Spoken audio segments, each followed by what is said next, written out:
Всички термопомпи обезкръжават. Въпросът е коя го прави най-добре. Сплит термопомпите се справят много добре с обезкръжаването, тъй като въртат фреона и взимат енергията по по-лесен начин, за да обезкръжат външното тяло. Сега нека разгледаме и моноблок системата, какви са и предимствата и какви са и недостатъците. Моноблок системите от друга страна комбинират всички компоненти само във външно тяло. Оттам идва и името моно, едно. А предимствата на моноблок системите са следните. Опростена инсталация. Моноблоците са по-лесни за инсталиране, тъй като имаме само едно външно тяло.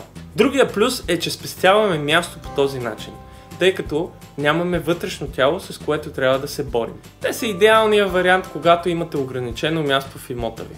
И последно, най-важно предимство, цената им е по-ниска, защото имаме само едно външно тяло.